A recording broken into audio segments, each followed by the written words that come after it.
Today's guest is Paulette Carpenter, who is an animal homeopath practicing out of her 10-acre lifestyle block in Takahue, situated in the far north of New Zealand.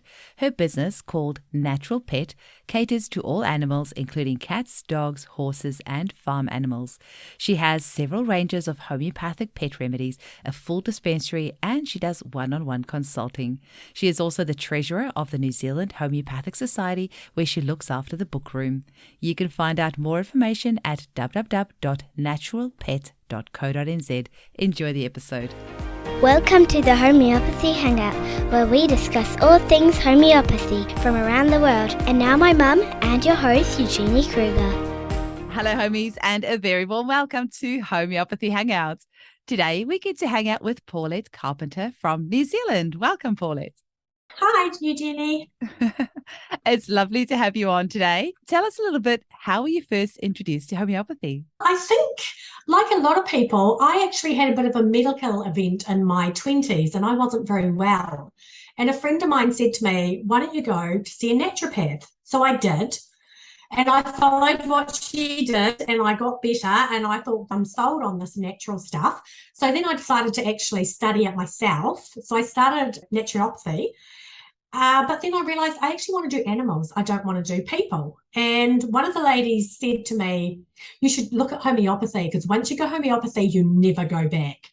And so I had a look around and thought, what animal courses are out there? So I thought, I'll have a look do that. And yeah, that was it. I was sold. Oh, what year was that you joined them? I think it was 2008. I qualified in 2011. So yeah, it would have been about 2008. We would have had a bit of a crossover then because I started with them in 2010. Oh, so okay. We've got a couple of years, together there. Right towards my end, the end of studying with them, they changed their name from Bay of Plenty College of Homeopathy to College of Natural Health and Homeopathy. Yeah. It's quite a big mouthful. So why homeopathy for animals? What got you excited about that? Because I'm just such a big animal lover and I just thought I don't really want to do people. I want to do animals. We had lots of animals. We were dairy farming. Yeah. So I just wanted to treat animals more than people. And how would you use the homeopathy with your animals at home? What sort of things would you do with them? All sorts, from injuries, sprained paw, cuts, wounds, mental, emotional when they're upset or scared. Yeah, there's not many things, just like people, there's not many things that you can't treat for an animal with homeopathy. Yeah. Amazing. The nice thing about animals is that you haven't got any of that placebo effect because they can't tell you it isn't working and they don't realise that you're giving it to them. That's exactly right. Completely. That whole placebo argument completely blows that one out of the water. They're pretty honest. Yeah. Yeah. So are you still doing dairy farming? No, we're not currently anymore. We gave up about 5 years ago. We were contract milking and we were really busy and my business was getting really busy. So I said to my partner, I have to give up something. I don't want to do the dairy farming anymore. I want to focus on my business full time. And he said, if you're not going to do it, I'm not going to do it. So we left and brought our lifestyle block that we're on now. Oh, amazing.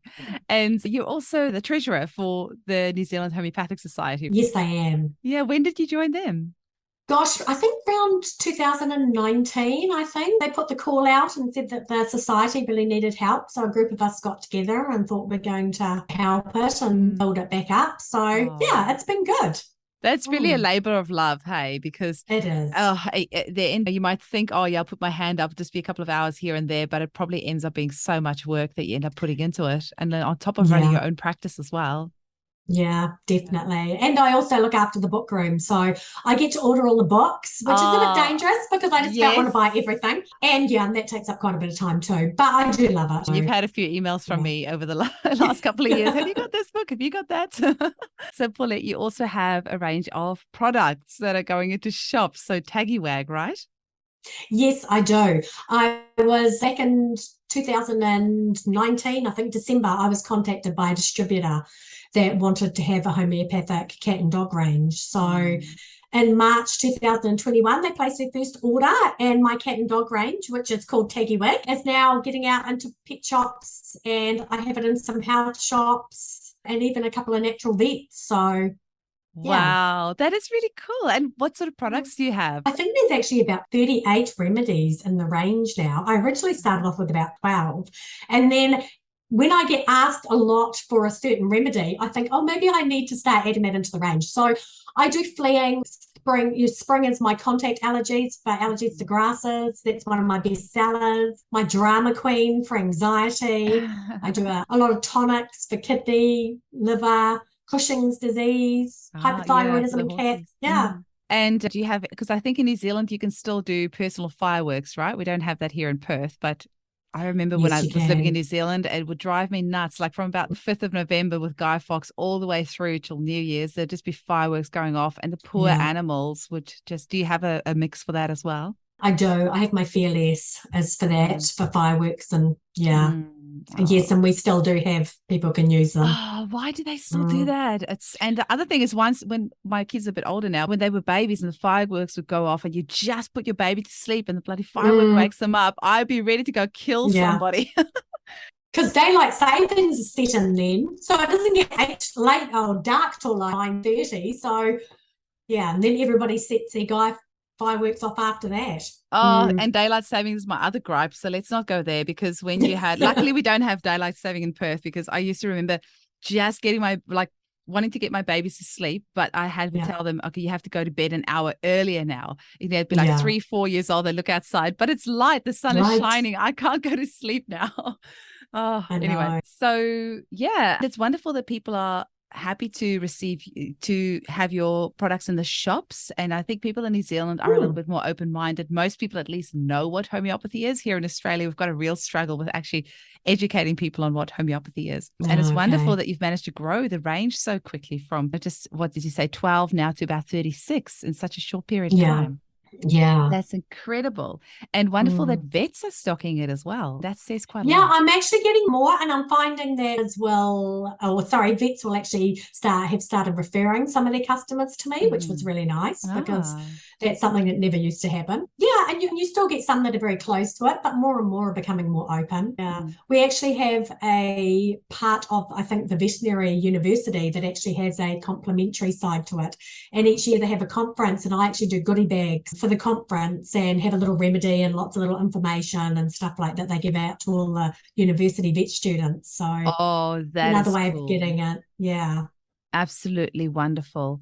And I mean, it sounds like you're quite passionate about educating people on how they can use homeopathy for their animals, because you've said you've got some PDFs on your website that people can download on how to give remedies to their animals as well. Hey. Yeah, it is actually working, because I get more and more people inquiring. I actually had an email today about a lady that said that because of my website, she had the courage to treat her chickens homeopathically, and she saved one of her chickens' life this morning. So she was emailing me to tell me. I do little PDFs, just remedies that they can use. I've got one at the moment for chickens, and one for lamb rearing, and 9 ways to have a healthy cat and dog, and one's for dairy farmers so they can know what remedies to use. And I'm just working on one for goats and pigs at the moment, so that'll be coming out soon. I will never need to download your goat one, because we had goats here for a bit, and that goat destroyed my $250 avocado tree, my pride and joy. It completely destroyed it beyond I tried giving the tree some homeopathics, but it actually snapped the whole the whole trunk of the tree. It was the trunk.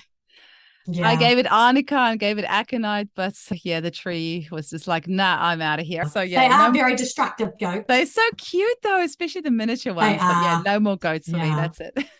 Might try pigs. If you're giving dairy farmers advice on using homeopathics, it's obviously coming from a place of having lots of experience yourself, because you would have still had the dairy farm while you had already qualified, been able to use it on your own herd. Yeah. I did. I used to use it extensively on the cows for everything. And I'm guessing mastitis was probably a big one. And the other thing, did they ever give the cows Ignatia, like when they take the lambs? Yep. Yeah, there's so many things that you can use it for. When they come into the shed, I used to always give them Ignatia, and they always used to have arnica and ballast as well for bruising to the reproductive organs. Mastitis is amazing. We used to use the blend PSSC, which is a phytolacca, sulfur, silica, and carbo-veg. That's a very common blend for dairy cows. And honestly, I would give it to them one milking, and by the next milking, which is 8 hours later, you would actually see a difference in the milk. But so that was really good.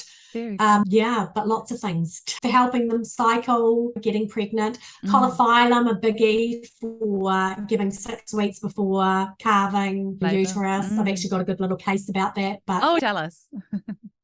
Oh, that one's actually about a horse. Okay. A client come to me several years ago, and they had a horse that she'd had 3 foals beforehand, and she'd had trouble with every single birthing. And what would happen was she would go into labour, it would drag on forever, the vet would come out, they would have to assist her, the foal would be pulled out, she would end up with uterus infection, she'd get really thin, she'd get really sick, her milk wouldn't come in, the foal wouldn't do very well. The last time she actually got pregnant and she gave birth, they actually just about lost her. They thought she was going to die. So they decided not to breed from her anymore. But nature being nature, stallion jumped the fence and birds and the bees, and she ended up getting pregnant again. So they contacted me and said, we're so worried. Last time we just about lost her. What can you do to help us? So I said to them, if we start off with, we're just going to use cauliflower, 30C, give it to her 2 to 3 times a week, 6 weeks before she's actually going to birth. Cauliflower's excellent for toning the uterus, getting everything ready to have a nice, easy birthing. I said, and then after that, we'll just see how she goes. And they said, but what are we going to do about the uterus infection? She always gets a uterus infection and her milk not coming in. And I said, well, we'll see how the cauliflower goes, and then we'll deal with all that once she's given birth. So we came about a week out, and they rang up and very panicky and, oh, we're so worried. And I said, yep, we'll just see how it goes. Anyway, about 5 days later, they rang me up and said she foaled overnight. She had the foal. We didn't have to ring the vet. Oh. She had it by herself. The foal is doing really well. Her milk's come in. She's feeding really well, and there's no sign of a uterus infection. So it was a picture perfect birth. And probably very healing birth for the mum as well. Yeah. I'm sure animals would obviously they experience so many of the same emotions as us. So I'm just thinking of that mare as a mother, like her having that healing birth must have been quite nice as well. Yeah, that was a lovely story. Yeah. And any other stories? I love listening to cases. So if you've got any other animal cases you want to share with us, that will be lovely. Okay, so yes, I have a cat that has a megacolon. Now, for those that don't know, a megacolon, it's actually quite a chronic condition. It mainly affects cats. And what happens is that they get a build-up in their colon, it stretches and it becomes a megacolon, and then it can't function properly and it weakens it. So they end up getting really badly constipated. And usually it fills up with old, hard feces and it just gets drier and it can actually become quite life-threatening. So I had an 8-year-old cat. So pretty much his poos would get stuck. They would then dehydrate and he'd get really bad. And even the slightest change would disrupt him. Mentally, emotionally, diet-wise, anything would just bring it on and flare it up. And he was at the stage where he's having an enema every 4 to 5 days. How horrible is that for the poor little thing? He was actually on my bowel move. I do a remedy for constipation, and it's called bowel move in the Takahue range. And he'd been doing really well on it, but they'd given it to him so much that he actually started proving it. So we had to stop using it. So it had actually been going on for about 8 months.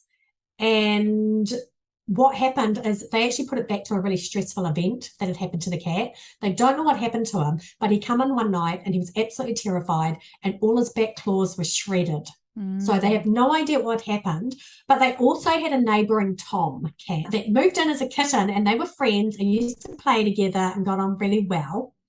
But this Tom cat grew up and then obviously got territorial and would really wind him up and he'd get really quite emotionally upset about it. Quite often when cats get stressed out, they groom and they overgroom. So with him overgrooming, he was eating fur.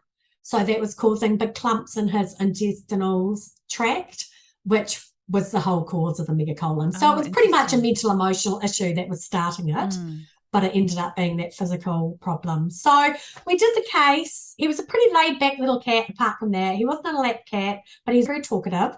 So I ended up, the remedy I chose was kelp carb. We gave it to him in a 30C, and that was about the 20th of August that we did the consult.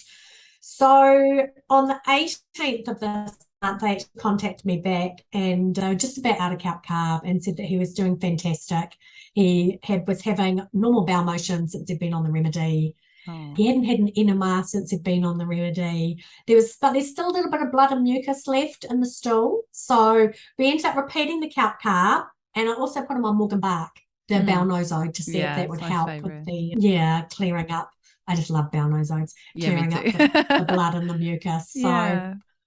so that was a good outcome. So yeah, mental Oh. emotional issues are huge in animals. A lot of people don't think so. A lot of vets don't have an answer for the mental emotional side of stuff, but that's where homeopathy is so amazing. Have you got any other stories that you want to share with us? Yeah, I actually have got a few other little cases that I've jotted down. I've got one of a dog that ended up with a foreign body in his jaw. He developed a lump on his jaw. So the owner, as they usually do first, they took him to the vet. They took a sample of it and it came back as an infection. The owner didn't want to use antibiotics. They actually had done antibiotics, but they hadn't done anything. So she actually contacted me and said, I don't want to do any more antibiotics. They haven't done anything. The lump goes down a bit, but it just doesn't go away. So I have a remedy called Pet Mend, and it's just a remedy for healing wounds. It's got arnica and calendula and echinacea and ledum and hypericum and all those lovely remedies for doing that. So she was using that for 7 days and the lump had really reduced, but it was still there. She said it was just a little tiny ball. So I said to her, I wonder if it's actually got something in it and it just needs to come out. So we started the dog on silica. So after about 3 or 4 days on silica, the wound blew open. And she contacted me and said, the wound's just blown open. And I said, well, that's fantastic. That's what we wanted. There's obviously something in there that needed to come out and it wouldn't heal. So she did that. And I said, now we just need to stop the silica, go back onto the Pet Mend and just heal the wound. And it just healed it up really nicely. That's absolutely beautiful. Yeah. And are all the Takahue remedies mostly combinations? Yes, they are. Yeah, excellent. Yeah. Oh, I love combinations. So I have a few ranges. So I do my Takahue range, it's my cat and dog. I do a horse range and I do my agripathics, which is a farming range. Ooh. But I also do one-on-one consults where I prescribe, more one-on-one remedies for more chronic health issues. Well, Camilla sure will be happy to know that you say agripathics because I'm assuming you mean as in with plants, right? The agripathics is my farming range, but I'm actually just starting working on my agropathics, which is my plant range. Okay, because Camilla Scher said a really valid thing the other day is, as homeopaths, we talk about agro-homeopathy, but she's actually advocating that we start talking about agri-homeopathy because agri for agriculture. And I was like, I actually really agree with that. Why do we say agro-homeopathy? We should be always using the term agri-homeopathy. I actually feel that's more correct. So I've now hopped on her wagon to try and get everyone to use the term agri-homeopathy instead. Agri. Well, that's true. Because, agriculture covers farming animals as well as horticulture with plants and stuff like that. So, it actually goes hand in hand, doesn't it? Yeah, definitely. Now, I think you mentioned you have one more story about corneal dystrophy. Yes, I do. I have one about that. I also have a little one about diabetes, which is pretty cool. Share them all. So this one about corneal dystrophy is another dog. And people came to me in July this year and have been happening for about 5 to 6 months. And their dog developed eye inflammation. And what it was doing is it was, for some reason, it was developing too much calcium and develop lipids, and it would have calcium deposits onto its corneal. And so obviously when it was blinking, it had these rough deposits that would then ulcerate the eye. So it was constantly doing that. It had really badly impaired vision. It was making the eyeball really rough with ulceration. Imagine how painful that must be for it. It was on vet drops, which would work really well, but as soon as they stopped using the drops, it would all just come back. It wasn't getting rid of the problem. It was just keeping it at bay. And so we did the case, and I actually come up with Calc Phos 30C. So it was actually my first case of doing that. So I was about, oh my gosh, I don't really quite know. So I saw her at the start of July. She contacted me at the end of August. And the calcium deposits had stopped developing. The dog hadn't been on any of the drops for well over a month from the vet. So, hopefully the Calc Phos resolved that issue. Oh, and that's really cool. Wonderful. Yeah, that must have been so painful. Hey, if I just get the tiniest little bit of dust or whatever in my eye, that can be so painful. So to have these deposits, ouch. Yeah. And the other one, 5 to 6 months. You said about the diabetes as well?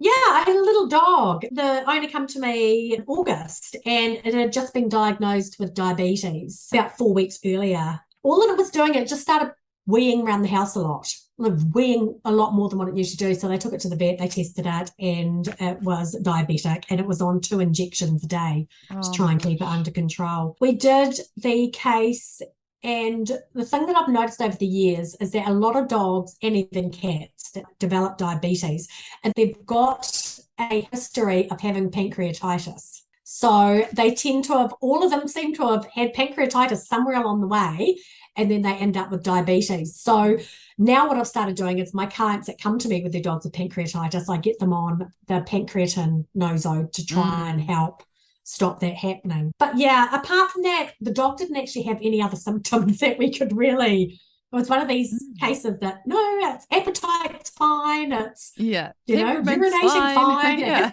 It hasn't got any skin issues, it hasn't got any other problems, it's just weeing and it's got diabetes. Okay, really helpful. So I actually ended up putting it on Iris Verse, the homeopathic remedy, which is a big diabetes remedy, but it has a history of pancreatitis in it. So I put it on that, and I also put it on the pancreatin 7C potency, which is, I think the pancreatin is made up of lots of enzymes out of the pancreas, isn't it? So that it started on the 27th of August on the remedy.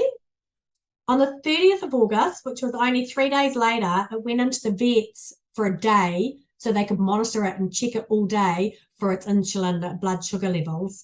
When she went to pick it up, the vet said to her, I don't know what's happening, but your dog is now testing that it hasn't got diabetes. Wow, that is and cool.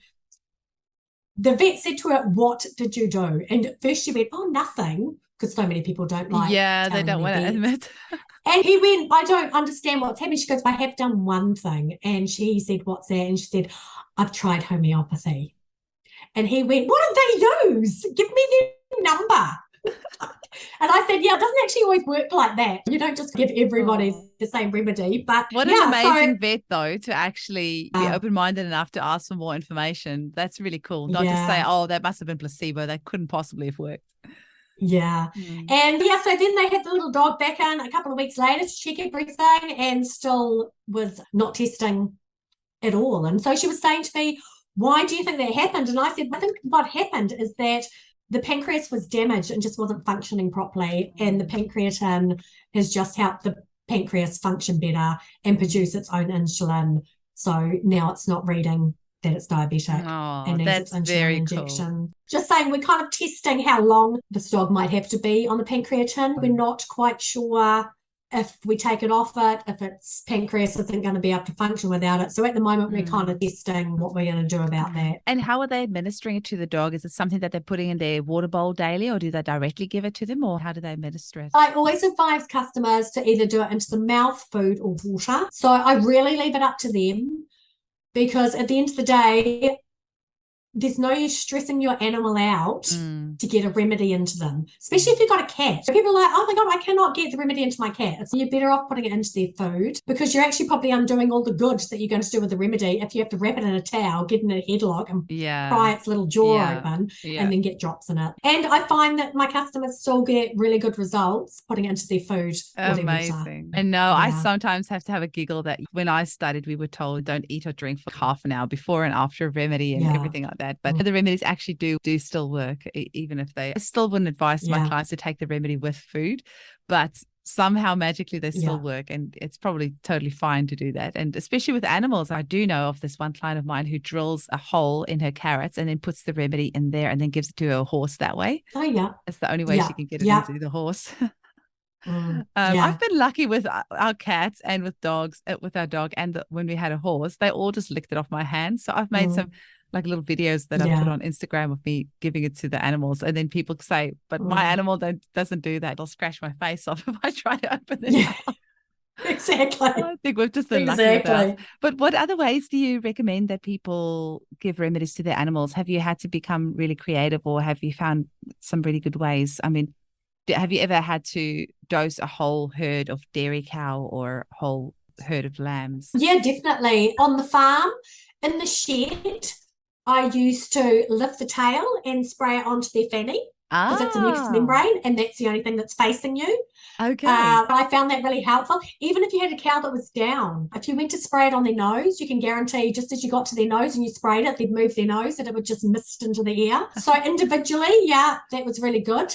I even tried our tick and lice remedy. Our cows had ticks and we put it in the teat spray.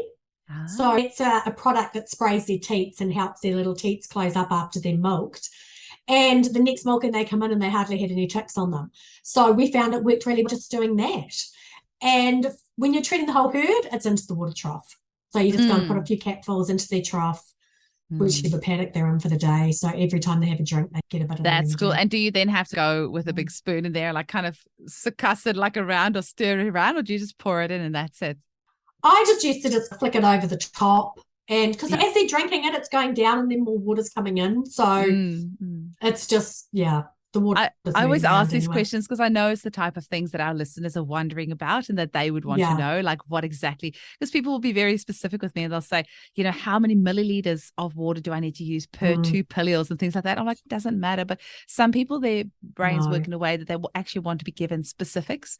And so it's good to be able to say, actually, with the homeopathics, it doesn't really matter. It's one less thing you can stress about. Yeah. So it's quite good. Yeah, and I get that from a lot of people. How many drops do I give? I've got a cow. How many drops do I give? And if you're giving it individually, it's just 4 drops, no matter what the size, if they're getting it straight to them. But yeah, most people, a big water trough, which on a dairy farm, it can be a couple of 100 litres of water. I just used to use 2 capfuls off the bottle into the water trough. So yeah. Amazing. Seems to be enough. Paulette, is there any other information that you want to share with our listeners? Any last message that you want to leave them with before we finish off? I always say to my customers to not be scared to use it. People get quite scared and think, oh, I shouldn't do it. I might overdo it. And I'm like, no. Or they say, does it have to specifically be twice a day at the same time every day? No, it doesn't. If it works for you 3 times a day, then do it 3 times a day. If it only works for you once a day, then do it once a day. Don't be scared to experiment because just like people, they're all individuals and what works for one will be completely different to what works for another. And don't be scared to try it out. You're not going to do any harm. Just give it a go. Amazing. And how can people get hold of you? I have my website, which is www.naturalpet.co.nz. They can also email me on info, so that's info @naturalpet.co.nz. So, yeah, and also for my New Zealand customers, I have a free phone number, 0508 466 367. Excellent. So, yeah. Thank you so much for sharing your knowledge with us today. It was lovely to speak with you, and I'll be in touch again soon. Okay.